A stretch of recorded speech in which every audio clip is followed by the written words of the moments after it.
जिन धार्मिक ग्रंथों में भी महिलाओं का, शूद्रों का, SC ST OBC का, इस देश की कमेरे जातियों का अपमान किया गया है, उन तमाम धार्मिक ग्रंथों को जला देना चाहिए। ब्राह्मण, पंडा, भूमिहार, पुजारी सकल ताड़ना के अधिकारी। हम तो कहते हैं हम इस देश के जितने भूमिहार, ब्राह्मण, पंडा, पुजारी, राजपूत, ठाकुर हैं, हम सबको ताड़ना चाहते हैं। नहीं, हम तो अनटचेबल हैं, हम तो न 3 में है न 13 में है, हम तो जो है शूद्र भी नहीं है। ये फर्जी बाबा है, इसको जेल जाना चाहिए। मैं ब्राह्मणों से भेदभाव नहीं करता हूँ, ब्राह्मणों को, सवर्णों को मुझसे सीखना चाहिए जो लोग भेदभाव करते हैं। औकात में वो लोग रहें जो कि भारतीय संविधान के खिलाफ बात कर रहे हैं। औकात में वो लोग रहें जिनको भारतीय संविधान का पता नहीं है। औकात में वो लोग रहें जो देश के SC ST OBC, इस देश के अल्पसंख्यक आबादी के अधिकारों के खिलाफ हैं। औकात में वो लोग रहें जो कि संवैधानिक आरक्षण के खिलाफ हैं। औकात में वो लोग रहें जो इस देश में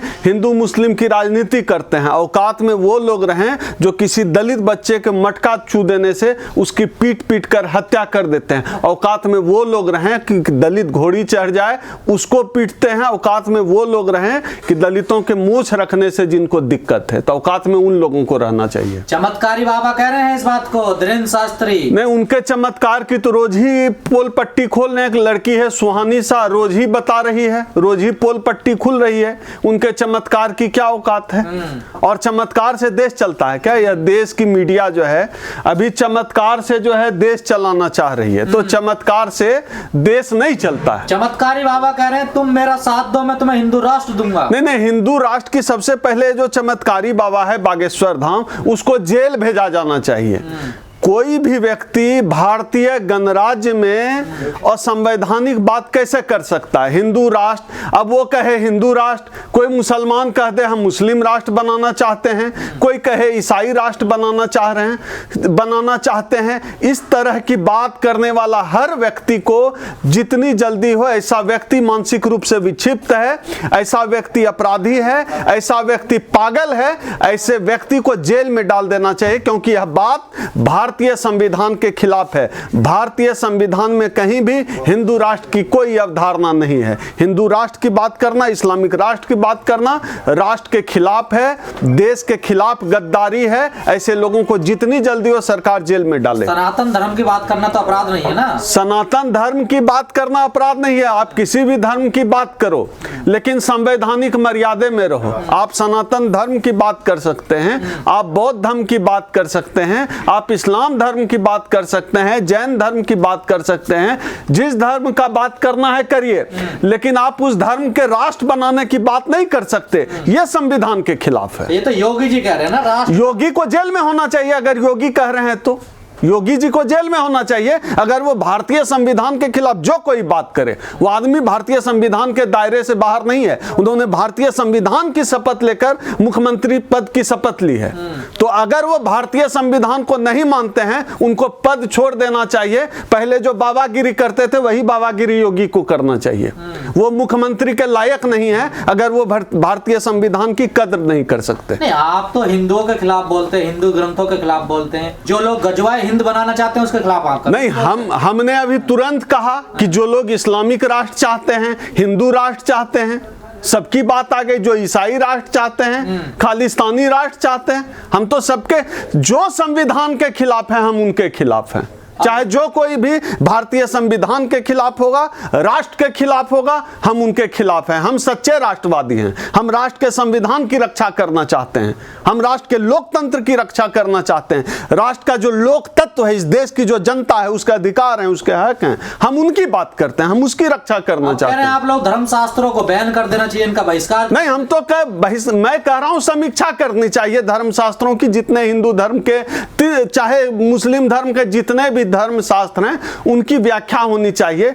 पता चले किन धार्मिक ग्रंथों में मानव में भेद बताया गया है, किन धार्मिक ग्रंथों में कहा गया है ढोल गवार शूद्र पशु नारी सकल ताड़ना के अधिकारी। जिन धार्मिक ग्रंथों में भी महिलाओं का, शूद्रों का, SC ST OBC का, इस देश की कमेरे जातियों का अपमान किया गया है, उन तमाम धार्मिक ग्रंथों को जला देना चाहिए। गीता प्रेस ने करेक्शन कर तो दिया ना। देखिए, ताड़ना की जगह उन्होंने शिक्षा बताया। नहीं तो अच्छा है ना। तो हम भी तो आप कहना चाहते हैं कि ब्राह्मण, पंडा, भूमिहार, पुजारी सकल ताड़ना के अधिकारी। हम तो कहते हैं हम इस देश के जितने भूमिहार, ब्राह्मण, पंडा, पुजारी, राजपूत, ठाकुर हैं, हम सबको ताड़ना चाहते हैं। ताड़ना चाहते हैं, ताड़ना मतलब आप शिक्षा कहिए या फिर देखना चाहते हैं, तो फिर गलत अर्थ तो है नहीं।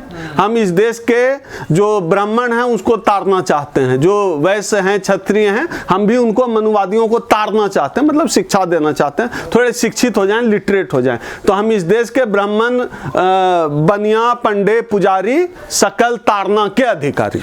ये हमारी तरफ से कहावत है। ताड़ना मतलब शिक्षा देना। हम चाहते हैं सब शिक्षित हो जाए। जानबूझ के नहीं, हमने इसमें मैं कोई जो है वो जिस तुलसीदास दुबे हूं, मैंने कोई किताब लिखी है? मैंने कहा न मुझे सफाई देने की जरूरत है। वो तो जो अर्थ लगा रहे हैं, मुझे लगा इस अर्थ में भाई सिर्फ ढोल गवार शूद्र ही क्यों पढ़े, इन ढोलक को भी जब ये पढ़ा ही दे रहे हैं तो ब्राह्मण क्यों न पढ़ ले, इसमें ब्राह्मण को भी ऐड कर दिया। सनातनियों को जानबूझकर बदनाम कर रहे हैं। नहीं, हम क्यों बदनाम करेंगे? हम तो अच्छी बात कर रहे हैं, हम तो सम्मान कर रहे हैं। उनसे छूट गया इसमें ताड़ना में, उन्होंने मतलब शिक्षित करने में सिर्फ जो है SC ST OBC और महिलाओं को रखा। ढोल को भी पढ़ा दे रहे हैं, गाय बैल को भी शिक्षा दे रहे हैं। अब बस भैया ब्राह्मण, क्षत्रिय और जो है वैश्य बच जा रहे हैं, तो हमने तो ऐड ऑन किया है, उनको भी तारेंगे हम। आप तो शूद्र भी नहीं है, आप तो अछूत है ना, तो आपका तो जिक्र भी नहीं है ना। जो शूद्र है वो आवाज उठाएं। नहीं, हम बड़े परेशान नहीं, हम तो अनटचेबल हैं। हम तो न 3 में है न 13 में है। हम तो जो है शूद्र भी नहीं है। लेकिन क्या है, जहां संविधान की बात होती है, OBC भी हमारे समाज के भाई हैं, उनकी बात होती है, महिलाओं के लिए गैर बराबरी की बात होती है, वहां हम बात करेंगे, क्योंकि हम तो संविधान की बात करते हैं। ग्रंथ बनाने की बात हो रही है रामचरितमानस को। अब इस देश में यही बच गया है, कैसे बना लेंगे राष्ट्रीय? तो फिर कोई इस्लामी कह देगा हम कुरान को राष्ट्रीय ग्रंथ बनाएंगे, कोई बाइबिल को राष्ट्रीय ग्रंथ बनाना चाहेगा।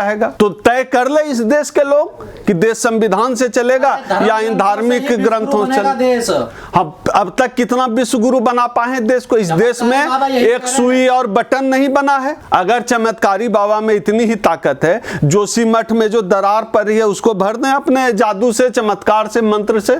जोशीमठ को क्यों नहीं भर दे रहे हैं अपने मंत्र से? ये फर्जी बाबा है, इसको जेल जाना चाहिए। डॉक्टर साहब, जो विदेशी आक्रांताओं ने मंदिर तोड़े थे, लेकिन तुलसीदास जी ने एक भी शब्द उनके खिलाफ नहीं लिखा। नहीं, बिल्कुल नहीं। क्यों लिखेंगे? लिखेंगे ही नहीं। मंदिर तो क्यों लिखेंगे? ये तो सुविधावादी लोग हैं ना, सुविधा से लिखते हैं अपनी बातें, सुविधा से करते हैं। लिखा तुलसीदास दुबे जी ने, तो तब तो मुगलों का शासन था, तो मुगलों के खिलाफ एक शब्द नहीं लिखा। लिखेंगे ही नहीं। दामाद भी तो बनाना होता है। लेकिन शूद्र और महिला क्यों? हाँ, लिखेंगे, क्योंकि उनका छुआ हुआ छूत हो जाते हैं। महिला और उनको हम लोगों से सीखना चाहिए। इस देश का जो भेदभाव करने वाले लोग हैं, जिन जातियों को लोग, उन लोगों को मुझसे सीखना चाहिए। मैं बता रहा हूं, मैंने पूरी जिंदगी में किसी ब्राह्मण के साथ भेदभाव नहीं किया। मैं ब्राह्मणों का छुआ भी खा लेता हूं, मैं ब्राह्मणों के थाली में भी खा लेता हूं। मैं ब्राह्मणों से भेदभाव नहीं करता हूं। ब्राह्मणों को, सवर्णों को मुझसे सीखना चाहिए, जो लोग भेदभाव करते आप हैं। समाज में दरार पैदा कर रहे हैं या नहीं, मैं कौन होता हूं दरार पैदा करने? मैं तो मानवता की बात करता हूं। मैं भेदभाव नहीं करता हूं। जो लोग भेदभाव करते हैं उनको भी नहीं करना चाहिए भेदभाव। बिहार में आप लोग जातीय जनगणना करवाने लगे। जाति जनगणना तो इसलिए करवा रहे हैं ना, हम तो सवर्णों का हित समझ रहे हैं। सवर्ण की आबादी अब तक 15% थी, हमको लगता है 40% हो गई होगी। तो हो जाएगी तो फिर उनका जो EWS कोटा है वो भी तो बढ़ जाएगा। सवर्णों को लड़ना चाहिए कि आरक्षण का कोटा उनका बढ़ जाएगा, आबादी बढ़ गई होगी। तो हम तो सवर्ण हित में भाई बात करते हैं, खामखा हम लोगों को बदनाम किया जा रहा है। जाति खत्म करने की बात करते हैं आप लोग, जाति मुक्त भारत की बात करते हैं, दूसरी तरफ जातीय जनगणना की भी बात। नहीं, जाति के आधार पर शादी हो तो फिर दिक्कत नहीं है। जाति के आधार पर मकान दें तो दिक्कत नहीं है। जाति के आधार पर इंटरव्यू में नौकरी दें तो दिक्कत नहीं है। जाति के आधार पर प्रमोशन करें तो दिक्कत नहीं है। लेकिन जाति के आधार पे हम पूछ लें कि जो है इस देश में संसाधन में भागीदारी मिले, तब दिक्कत हो जाती है जाति जनगणना से। ये क्या बात? ये तो बेईमानी है, बेईमानी का खेल नहीं चलेगा। धीरेन्द्र शास्त्री के दरबार में जाइए, आपके सारे बिगड़े काम बन जाएंगे। धीरेन्द्र शास्त्रियों का इलाज, धीरेन्द्र शास्त्री जैसे बाबाओं का इलाज हम रोज ही करते हैं। ऐसी बात करने वाले लोगों के साथ दो चीज होनी चाहिए। एक तो ये इनको पागल खाने में भेजो। दूसरा ये जो 50 करोड़ इनाम देने की बात कर रहा है, इसने इनकम टैक्स रिटर्न भरा है कि नहीं? कहां से लाया साधुओं के 50 करोड़? वो तो भिखारी है, नंगा रहता है, पत्ता लपेट के कहाँ से लाया 50 करोड़? उनके ऊपर सीबीआई की रेड पड़नी चाहिए, IB, CBI, income tax, ED सबकी रेड पड़नी चाहिए। 50 करोड़ बाबा लाया कहाँ से, कहाँ छुपा के रखा है? उसको पकड़ के थाने में उल्टा लटका के 3 दिन बिहार पुलिस जो है पूछेगी तो बता देगा 50 करोड़ कहाँ छुपा के रखा है। टैक्स भरा है उसमें। हेट स्पीच में नहीं आते इनका बयान ये? नहीं, क्यों आएगा हेट स्पीच में? हेट स्पीच में इस देश में दलित, आदिवासी, पिछड़ा, मुसलमान अगर कोई बात कहे, वो हम लोग बोलते हैं हेट स्पीच आता है। ये कोई बात करें, हम संविधान बचाने की बात करें तो हम हेट स्पीच वाले लोग हैं। ये संविधान के खिलाफ बात करें, नफरत की बात करें तो ये जो है प्यार मोहब्बत की बात है। हमारी बातें हेट स्पीच है। नहीं, साधु संत कह रहे हैं तो उसमें आप गलती बता रहे हैं। आप तो मिनिस्टर भी कह रहे हैं ना हिंदू राष्ट्र बनेगा। देखिए रघुराज कह रहे हैं, जो भी कहें, मिनिस्टर कहे या कोई और कहे, हिंदू राष्ट्र की बात करने वाला हर आदमी, किसी भी धर्म के राष्ट्र की बात करने वाला आदमी संविधान के खिलाफ है, लोकतंत्र के खिलाफ है। ऐसे लोगों के ऊपर FIR दर्ज करके इनको जेल डालना चाहिए। वो आदमी जेल जाना चाहिए। वो आदमी पागल हो गया है, संविधान के खिलाफ बात कर रहा है धीरेन्द्र शास्त्री, उसको जेल भेज देना चाहिए। लोग कहते हैं कि ओबीसी सोया हुआ है, लेकिन स्वामी प्रसाद मौर्य और चंद्रशेखर यादव ने जो काम किया है उससे क्या लगा? बहुत शानदार। ओबीसी सोया हुआ, पूरा जगना शुरू हो गया है। ये लोग कर रहे हैं, लोग लड़ाई लड़ रहे हैं, जीतेंगे। विचारधारा तुरंत कोई इंस्टेंट नहीं है 2020 का मैच। विचारधारा का फैलाव धीरे धीरे होता है। आप कह रहे हैं उन्हें जेल जाना चाहिए। महाराष्ट्र पुलिस ने अभी उन्हें क्लीन चिट दे दी है। नहीं, क्लीन चिट, सरकार उनकी है, सत्ता उनकी है, न्यायपालिका उनकी है, तो कुछ भी कर सकते हैं। लेकिन कायदे से जो नहीं फैला रहे, कायदे से संविधान के खिलाफ बात करें उनको जेल जाना चाहिए। धन्यवाद।